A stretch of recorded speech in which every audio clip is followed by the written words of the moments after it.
Matutuwa ang mga Hellcurt user na ito, boss. Ang ganda ng collector Titans gel ni Monto. Bastos yun. Hindi mo makalog. Sa screen animation pa lang, boss, sulit na. Wala pang ginagawa o parang may mga umaambon tsaka kidlat na. Kasi yung second skin niya, guys, ang lutong ng pagkakatunog.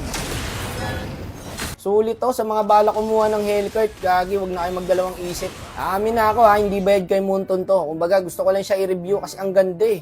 Yung ulti talaga, Brad eh. Sinakop yung buong mapa. Halimaw ulti na ito, Brad. Mapapaupit ka sa mama mo. Kita mo yun?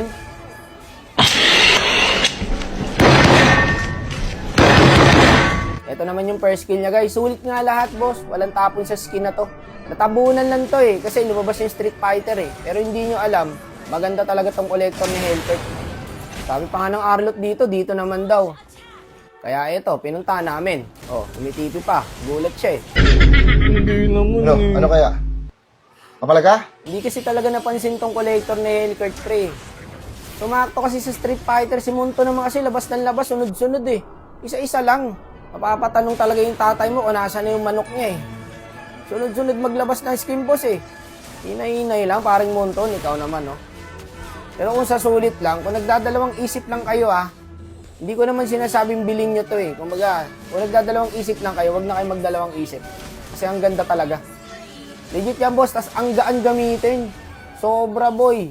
So, sobrang gaan, boss. Mamamoblema talaga pamilya mo. Kung saan mo ginamit yung pambayad ng kuryente. Tsaka may lumalabas na effects, pagka nakakakill ka. Kita nyo yun, guys, yung parang violet. Sulit, pre. Kaya wag na kayo magdalawang isip. Namangupit. Wag na kayo magdalawang isip kung kukunin nyo to. Kita mo yung ulti na yan? Brad, kung Hellcurt user ka, magdadalawang isip ka pa ba? Ang pinangkuha ko lang talaga dito, guys, yung Crystal of Aurora. Ayan, i-check nyo yan, guys, kasi baka mamaya marami na kayo naipon na ganyan. Pwede nyo kasing gamitin yung, guys, para mag-draw sa collector na ito na Hellcurt. Baka mamaya marami na pala kayo naipon na ganun. Hindi nyo na napapansin.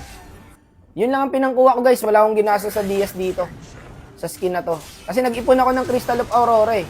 Ipunin nyo yung, guys. Para kung sakaling may gusto kayong skin, hindi na kailangan ng Diaz. Huwag nyo gamitin yung, guys, kung saan-saan. Kasi yung iba hindi nila alam yung benefits nun eh.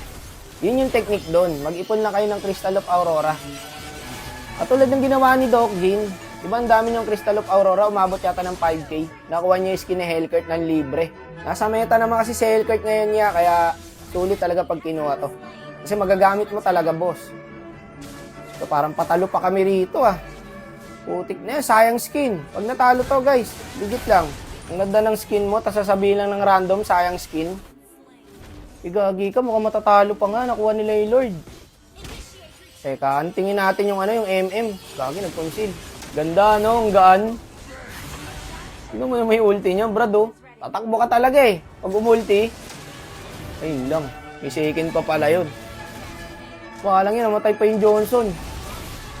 Kagi ka, tapos nga. Ginawa na natin lahat doon, boss. Natalo pa rin yun. Buhay yung binuwis namin para sa bansang to. Pero anong ginawa nyo? Ay, gagi. Binungisan, niyurakan. Ginawa nyong kagaguhan. Ano nangyari yun? Napid yung MM natin. Pag MM ng kalaban, ang sakit. Pag kampi na.